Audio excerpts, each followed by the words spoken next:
तीन दामाद की सास पार्ट 1। कावेरी जी के पति का देहांत हुए काफ़ी वक्त हो गया था। कावेरी जी की 3 बेटियां थी, ईशा, मोहिनी और सुहाना। तीनों ही काफ़ी होशियार और नौकरी करने वाली थी, लेकिन उन तीनों से कावेरी जी इतना प्यार करती थी कि उनकी शादी की उम्र होने पर भी उन्हें पराये घर भेजने का उनका मन ही नहीं हुआ। अरे तुम तीनों मेरे कलेजे का टुकड़ा हो। जब भी तुम्हारी शादी के बारे में सोचती हूँ ना, बड़ा डर लगता है। सही कहती हो मम्मी, हम भी आपसे बहुत प्यार करते हैं।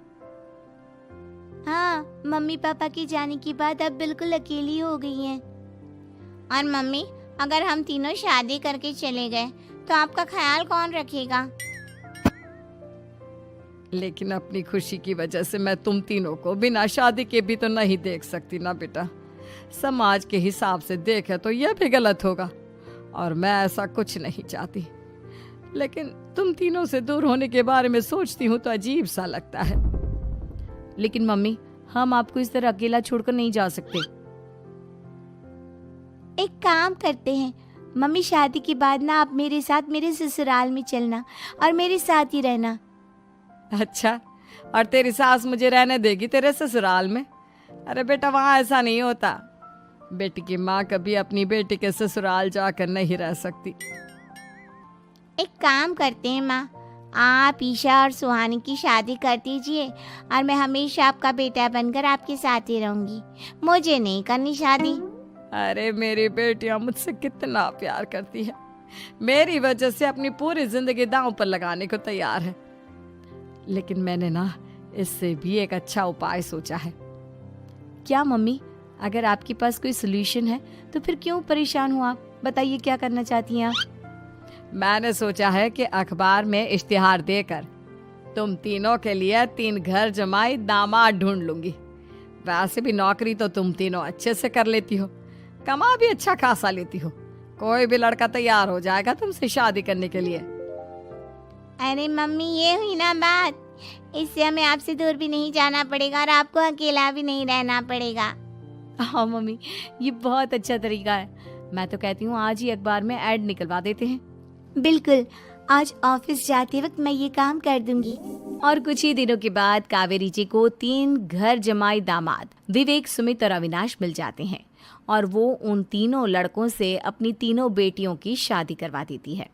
शादी के कुछ दिन के बाद, अरे अब शादी हो गई, छुट्टियां खत्म, तुम तीनों जाकर नौकरी करो, कुछ काम करो।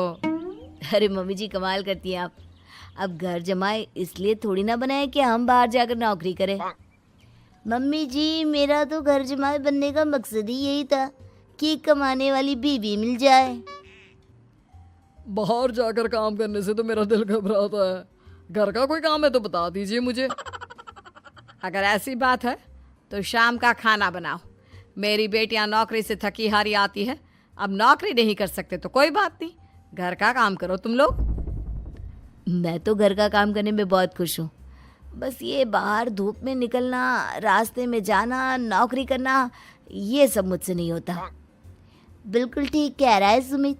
अरे गर्मी में, बारिश में, सर्दी में घर से निकल कर जाना और उधर बॉस की चिक चिक सुनना, इससे बढ़िया तो ये है कि मैं घर में झाड़ू पोछा कर लूँ। ठीक है, फिर तुम झाड़ू पोछा करना। अविनाश शाम का खाना बनाएगा और विवेक तुम सुबह का नाश्ता और खाना बनाओगे। मेरे तीनों दामाद घर संभालेंगे और बेटियां नौकरी करेंगी। अगले दिन सुबह के वक्त, मम्मी मुझे ऑफिस के लिए देर हो रही है, नाश्ता चाहिए। अरे उस विवेक से कहा तो था कि सुबह का नाश्ता उसे उठकर बनाना है। अभी जाकर देखती हूँ क्या कर रहा है विवेक। अभी तक सोया हुआ है क्या? सुबह के 10 बज गए हैं। सोने दीजिए ना मम्मी जी, क्या हमेशा हिटलर की तरह हाथ में डंडा लेकर खड़ी रहती हैं। मैंने कहा सीधे उठकर खड़े हो जाओ और जाकर नाश्ता बनाओ। लेकिन मम्मी जी, बिस्तर में से निकलते ही कोई नाश्ता कैसे बनाएगा? 2 मिनट, वॉशरूम जाकर आता हूँ। बिल्कुल नहीं, सीधे रसोई में पहुंचो, मेरी बेटी को ऑफिस जाने में देर हो रही है। कुछ देर के बाद, हे भगवान, दोपहर के 12 बजे हैं लेकिन घर इतना गंदा पड़ा है। सुमित से कहा था मैंने समय पर झाड़ू पोछा कर देना। सुमित, कहाँ हो तुम? क्या हुआ मम्मी जी? सुबह की चाय तो पीने दीजिए। आप भी हद करती हैं, चिल्लाती ही रहती है। ये सुबह की चाय है या दोपहर की चाय? अगर तुम 12 बजे उठकर सुबह की चाय पियोगे तो क्या शाम का खाना रात के 3 बजे खाओगे? मम्मी जी चिल्लाइए मत, बताइए बात क्या है। अरे 12 बज चुके हैं, अभी तक झाड़ू पोछा नहीं हुआ। घर में देखो कितनी गंदगी है। अच्छा, तो आप इसलिए परेशान हैं। वो क्या है ना मम्मी जी, आज मेरे हाथ में दर्द हो रहा है। रात को उल्टी करवट से सो गया था, हाथ हिलाया भी नहीं जा रहा। कौन से हाथ में दर्द है दामाद जी? इस सीधे हाथ में मम्मी जी, हाथ हिल भी नहीं रहा है। विवेक, सुन लिया तुमने? सुमित के हाथ में इतना दर्द है कि बेचारे का हाथ भी नहीं हिल रहा। आज तो ये खाना भी नहीं खा पाएगा, तो एक जन का खाना कम ही बनाना। ठीक है मम्मी जी। अरे नहीं मम्मी जी, मेरे कहने का मतलब वो नहीं था। मेरा मतलब है खाना तो खाऊंगा ना। अरे लेकिन कैसे? हाथ तो हिल भी नहीं रहा है।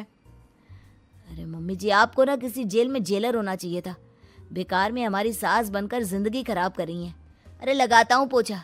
एक बेचारा घर जमाई और कर भी क्या सकता है। शाम को जब ईशा, सुहाना और मोहिनी ऑफिस से लौट कर आती हैं। मम्मी, शाम के खाने में क्या बना है? अब ये तो तेरे पति को ही मालूम होगा ना बेटा, उसने ही खाने की जिम्मेदारी ली थी। लगता है मम्मी आपने ये घर जमाए वाला तरीका अपनाकर मुसीबत मोल ले ली है। आपके तीनों घर जमाए कितने आलसी हैं। मेरे वाले को देखो, दोपहर के 12 बजे सुबह की चाय पीता है और काम क्या करना चाहता था? घर का झाड़ू पोछा। मम्मी बता रही थी कि आज उसने घर का झाड़ू पोछा शाम के 5 बजे किया था। अब क्या बताऊं बेटा, सुबह से हाथ दर्द का बहाना करके बैठ गया था। कहता है हाथ में बहुत दर्द हो रहा है, हिला भी नहीं जा रहा। सब बहाने मम्मी। ये तीनों घर जमाए मिलकर ना बस बैठकर खाना खाना चाहते हैं, काम धाम तो बिल्कुल नहीं करना चाहते। अरे लेकिन ऐसे काम नहीं चलेगा ना, मुझे इन तीनों को सबक सिखाना ही पड़ेगा। अरे तो मम्मी, आप हिटलर से कम है क्या? आपने जब हम तीनों को सबक सिखा कर इतना लायक बना दिया, तो इन तीनों नालायक दामाद को भी आप कुछ न कुछ तो बना ही देंगी। हाँ मम्मी, बस अपने अंदर के हिटलर को बाहर लाइए और अपनी तीनों दामादों को अच्छी तरह से सबक सिखाइए। रही बात आपकी बेटियों की, तो हम तीनों तो हमेशा से आपके साथ हैं। अरे लेकिन बेटा, इस काम के लिए तुम तीनों को मेहनत करनी पड़ेगी। कैसी मेहनत मम्मी? ऑफिस में तो वैसे ही बहुत मेहनत करते हैं हम तीनों। अरे प्रेग्नेंट हो जाओ, प्रेगनेंसी का बहाना बनाकर कह दो कि तुम तीनों ने नौकरी छोड़ दी है 2 साल के लिए, और जब घर में खाने के पैसे नहीं होंगे तो अपने आप काम पर जाएंगे ये तीनों। वाह मम्मी, क्या आइडिया दिया है। मैं तो कल ही जाकर कहने वाली हूँ कि मैं प्रेग्नेंट हो गई हूँ। फिर देखना कैसे मेरा पति अविनाश भाग भाग कर काम पर लग जाएगा। और फिर 2 दिन के बाद, सुमित, मैं ना प्रेग्नेंट हूँ और इसलिए अगले 2 साल के लिए मैंने अपनी जॉब छोड़ने का फैसला ले लिया है। विवेक, पापा बनने वाले हो तुम। अब से ना तुम्हें ऑफिस जाना होगा, क्योंकि मैं तो 2 साल के लिए छुट्टी पर चली गई हूँ। अविनाश, अब तुम्हें जिम्मेदारी संभाल लेनी चाहिए, वरना ये घर कैसे चलेगा। हम दोनों मम्मी पापा बनने वाले हैं। लेकिन कावेरी के तीनों आलसी दामादों पर अपनी बीवियों की बात का कोई असर नहीं हुआ। धीरे धीरे कावेरी जी को चिंता होने लगी, क्योंकि उनके प्लान के हिसाब से तीनों बेटियों ने ऑफिस जाना बंद कर दिया था।